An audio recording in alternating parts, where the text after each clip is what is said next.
Sober October, dude. I've been doing it.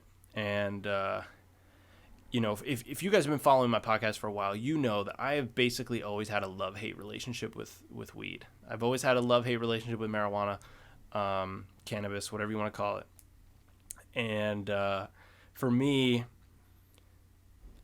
it has utility, but my tendency to fall into a pattern of habitual use is just not outweighing the benefit. And so I've taken more breaks in the last 2 years from weed than I ever did since I started smoking weed. I've taken many several month breaks multiple times. I've taken several just like singular month breaks, and even 2019 leading into 2020, I took like a 3 month break. I want to say it was from December I stopped till March, sometime in March, right before like the pandemic really hit. And then when the pandemic hit, then obviously all that shit went out the window. But I've just always had a love-hate relationship with it, man. And like, I just think right now it's just not serving me, and it really hasn't served me in a while. So at the moment I'm doing Sober October, but I plan on continuing to not smoke. I might do it when I go back to Florida. I'm going back to Florida for Christmas. Don't worry, I'm gonna take all the precautions. I'm not trying to kill my parents, so gonna take all the precautions of, I already wear a mask. I already don't really do anything. Like, I literally don't do anything. I go to work and I come back here and I hang out with Mary or Joey, but I live with Joey. So it's like, either one, it's like I can't. These are the only people I'm ever exposed to on a given basis. So I'm already doing the most I can to limit my exposure to people. But I think when I go back, I'm going to leave it open. If I'm on vacation, I think it's a little more fair.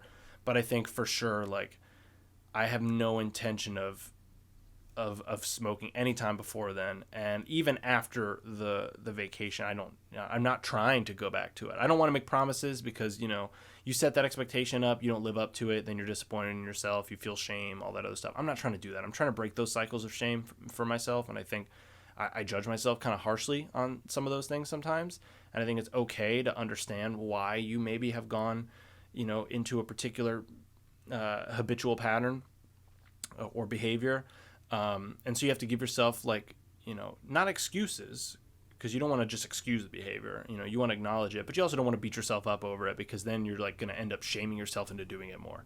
So there's this weird balance of trying to figure out for me, how can I not do it, but then if I do it, it's not the end of the world, and I don't fall into like, oh, well, fuck it, it's all out the window now, and then going back into like a really bad habit, and I don't think that anybody who knows me would even consider my consumption of cannabis as like a problem, right? Like, it's not like I do it as much as some people do, like where it's like constant, like 24/7. It wasn't even like that, but it would end up being like, oh, well, it's every night after work or whatever, and I'm winding down, and that just isn't, it's just not healthy to even do that. If it's unconscious, and then it's like you're not even cherishing the moment when you're high, like the way that I treat psychedelics is the way that I would like to treat cannabis. Like, I don't just trip all the time. I'm not like constantly fucking tripping balls. I do it when I feel like there's a moment where, like, I think there's some lessons to learn or some interesting things to look at that I kind of want to give a day to myself.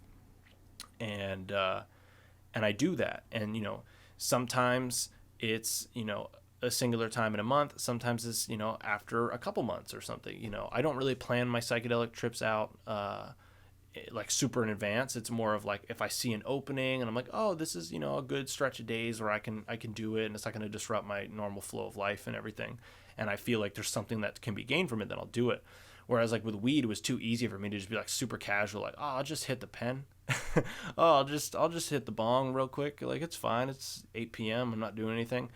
And I forgot how much of a fog that puts your brain in. And my brain was in a fog, genuinely, for a while. And part of it was the coronavirus, man. I leaned on it. Dude, I've learned a lot of things about myself with, like, stress and anxiety. And I have more anxiety than I ever gave myself, like, credit or understanding of. And I even, in the past, have had, like, panic attacks. And I didn't even know that that's what they were, because I was, like, young. I was like a young adult or a teenager, and I didn't realize that I was having panic attacks, because I didn't really know what a panic attack was. And I like gained that clarity recently where I like remembered several moments in my life in my childhood where I was like, damn, like that was a panic attack, wasn't it? You know? And when I've learned these things about myself, I've learned that like I think, caffeine has also contributed to my anxiety, and I think weed has too. So since cutting both of them, I cut them both. I did them cold turkey, which for weed was easy, but for caffeine was hard. That like my brain fucking hurt. I had headaches for the first few days. And I'm not even like a big, like I don't drink coffee, but I would have like the little Mio squirts and I would squirt them in water. And like it just fucked me up. Like I feel like it fucked me up. And I was doing pre-workout and I feel like it was getting me like too angry. Like a pre-workout, like, yeah, that's part of it, is it wants you to get hyped and amped so that when you work out, you get the best workout. But I think it was just like a toxic combination. So since cutting all those things out, my dreams have come back. I feel a lot more clear-headed, and I definitely feel like, yeah, I need to be sober for a minute, but it's tough, dude. It's tough. A pandemic brings the worst out of you, and like, when you're stressed out, you rely on certain things. So for me, it was weed, and it was definitely eating. Like it definitely just was eating a lot of food. I wasn't going anywhere, and I was eating a lot of food, and yeah, just kind of like it became a stress eating thing, and I gained weight from it, and I became self-conscious about that, and that made me feel worse about myself. And I'm not even that fat, I give myself a lot of shit for it, but it's like, I'm not like a fat dude. I'm over the weight that I would like to be at, but that doesn't mean that I'm like actually like a chunker. But that being said, that's part of it, man. That's part of the journey and part of learning. And I think I've learned a lot about that stuff. I've gained clarity, and I'm working on those things. And I feel like I'm working on them in a really honest way now, and a less shamed way, where I'm not shaming myself. I'm genuinely giving myself the allowance of like, well, this is what it is, and we're going to work through it, and we're going to figure it out. And when you have that honesty and that openness with yourself, you allow yourself to grow from it. You allow yourself to heal. Because if you don't, you're not giving yourself that leash. And if you don't meet your expectations, you then beat yourself over the head with it, which then prevents you from even wanting to do it in the first place. You're creating a barrier for yourself. So, yeah, it's a lot, and I've learned a lot, and I feel like I'm growing a lot, and I feel like this year has really shaped me in a way that I did not expect. I was definitely, when I went into this year, I was thinking, oh, hell yeah, like I got a new job. I was in a better situation. I was feeling good. And then the pandemic hit, and it really just like ruined that.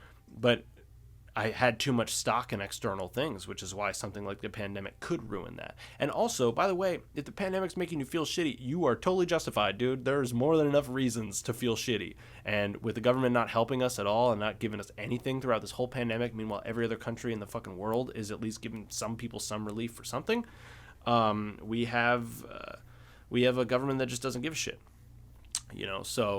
So it's understandable, man. It's understandable, whatever you guys are going through during this time. This is extremely difficult. Even the strongest of us, and I don't even consider myself the strongest of us, but even the strongest of us have to deal with these things. And if we're not honest about the impact of them, then we let them fester and build and grow in a way on the inside that creates this disruption of our inner peace and our inner harmony. And if you're not aware of the thing that is growing within you, then you're not going to be aware of the way that it is affecting without you, But that being said, there's hope. There are things on the horizon. I do have hope that I think people are a little more conscious.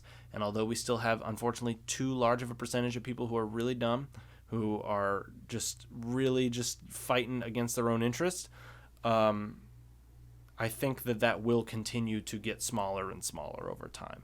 You look at the younger generation, there's a lot of hope to be had there. There's a lot of them are smarter than their parents, and their parents don't want to admit it, but a lot of them are. So I think we have a lot of hope with our future generations. We just have to give them more power, and we got to give them more wealth, dude. We're not letting the millennials build any wealth. So hopefully we can figure this stuff out. I believe in us, and I appreciate you all for listening. Thank you so much. Please like, subscribe, all that stuff. Give me a rating in the iTunes store, on the podcast app. All of that really helps. And yeah, I'm just, I'm still small. I'm still a small time creator here. So any little bit, like sharing it, whatever, all that stuff helps me. Don't share it if you don't like it. I mean, don't share it if you don't care for it, right? But if you really did like it and you really got value out of the content that I'm making, that I would appreciate a share, because it does help me grow. It helps me, get my message in front of other people. So thanks again for supporting. Peace out, heavy mommies. Love you all.